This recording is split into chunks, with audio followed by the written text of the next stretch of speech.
Bom, a direção do Bahia fez uma nova reclamação contra árbitro entre a reunião com a CBF, né? Você sabe, o último jogo que o Bahia teve contra o Atlético Paranaense, pelo menos no último lance, um jogador do Atlético Paranaense tocou com a mão a bola e aí o juiz não deu pênalti. Tocou dentro da área, quer dizer, né? E o juiz não deu pênalti. E por que não deu pênalti? Segundo a interpretação do juiz, o jogador estava caindo e não tinha como fazer outra coisa a não ser se segurar no chão. A bola veio e tocou na mão dele. A interpretação que a diretoria do Bahia tem é que não foi assim, que houve uma intenção de parar a jogada, né? De parar, na verdade não era no chão, né? Na verdade ele estava inclusive com a mão apoiada num jogador do Bahia que eu não lembro mais quem era.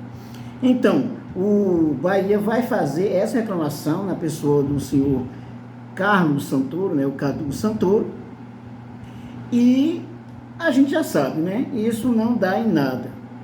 Para que serve essa reclamação? É provável, né?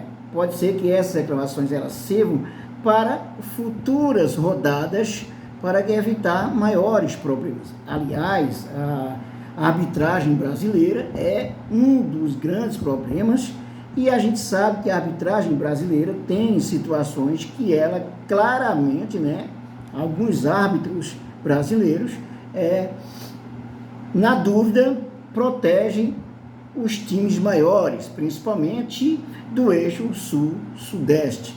Isso é um fato. O Bahia já foi prejudicado em 2021, chegou a rebaixamento. Claro, a culpa não é somente da arbitragem, mas, por exemplo, em 2021, o Bahia teria um pênalti contra a equipe do Juventude, exatamente uma bola que o jogador segura a bola, toca com a mão, anda dentro da área, ele vai se apoiar no chão, só que ele desvia exatamente a bola e ia para o gol.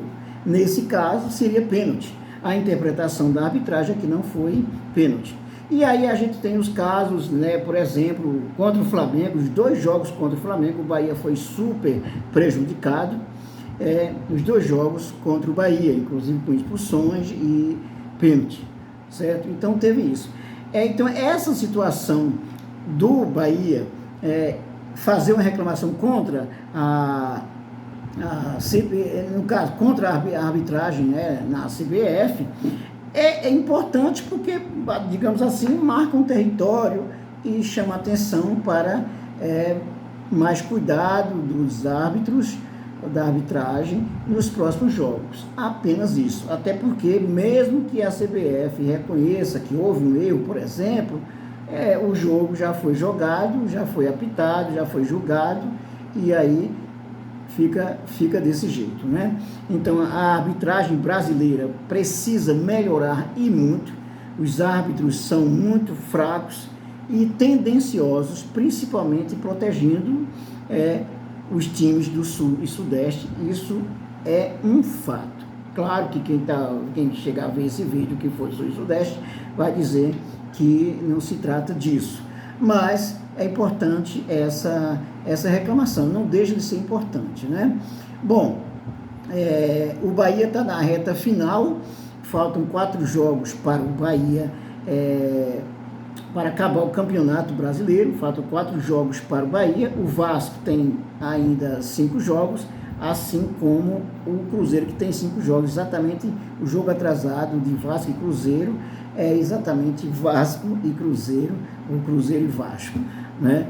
Então, com o jogo atrasado que teve, foi jogado ontem, Fortaleza e Cruzeiro, o Fortaleza venceu o jogo e colocou o Bahia na zona de rebaixamento. E a situação do Bahia é muito complicada, muito difícil para se livrar do rebaixamento, até considerando a performance pífia e ridícula que o Bahia vem vem demonstrando, né? Então, o risco de queda do Bahia sobe, né? Sob a segunda análise, inclusive, do Paulinho, né? Que é um jornalista esportivo de Porto Alegre. Por exemplo, times como Bahia precisa fazer 47 pontos para se livrar do rebaixamento. Já quem está até em 16º lugar, no caso que agora o Cruzeiro, precisa fazer 43 pontos, né? Bom,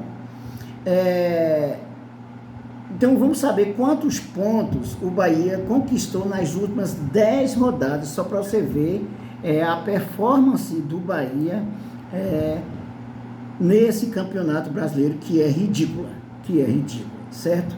Culpa do senhor Cadu Santoro, culpa do CFG, culpa principalmente culpa do conglomerado Grupo City, certo? Que trouxe o Cadu Santoro, que trouxe o Paiva e deu nessa meleca aí que nós estamos vivendo, né? Mas antes de continuar, dê um like, inscreva-se, ative o sininho para receber nossas novidades. Todos os dias nós temos novidades aqui do nosso Esquadrão de Aço. E, por gentileza, assista esse vídeo até o final, compartilhe, divulgue e dê a sua opinião, ok? Vamos então, olha, a notícia aqui está no scbahia.com. Reta final, sabe quantos pontos o Bahia conquistou nas últimas 10 rodadas. O tricolor viveu um momento de recuperação, mas voltou a desperdiçar chances no campeonato, né? Teve aquelas 3 vitórias que o Bahia teve sequência, e aí depois aí o Bahia é só ladeira abaixo, né? Bom, vamos lá. O Campeonato Brasileiro está em sua época de decisões e o Bahia, como foi ao longo de toda a competição, disputa ponto a ponto a permanência na elite futebol nacional no próximo ano. No recorte das últimas 10 rodadas da Série A, todas elas sob o comando de Rogério Ceni, o Bahia registrou um aproveitamento superior ao que possui no geral, mas que deveria ser melhor nesse período. Atualmente, no Z4, o Esquadrão chegou a conviver com um momento de retomada na classificação, mas voltou a cair de rendimento nas últimas semanas, especialmente após 2 jogos seguidos sem vencer em casa. Nas últimas 10 partidas, o Bahia somou 4 triunfos, um empate e 5 derrotas, um aproveitamento de 43%, com 13 pontos somados nos últimos 30 que disputou, olha só. O tricolor de aço tem apenas a 13ª melhor campanha, ou a 8ª pior campanha nesse recorte da competição. O melhor time do Brasileirão nos últimos 10 jogos é o Atlético Mineiro, que somou 20 pontos, Palmeiras, Cuiabá e Santos somaram 18 e aparece em seguida. Dentre os rivais do Esquadrão, o Vasco somou 14 pontos nesse mesmo período. O Cruzeiro tem 11 pontos somados com um jogo a menos e o Goiás apenas 9. Ou seja, o Bahia poderia estar em situação confortável caso aproveitasse melhor as chances que expressou, principalmente dentro de casa, né? A próxima partida do Bahia será contra o Corinthians, fora de casa, na sexta-feira, dia 24. Beleza? Bom, e é isso aí, a situação do nosso Esquadrão de Aço. Dê um like, inscreva-se, ative o sininho para receber nossas novidades e até o nosso próximo vídeo.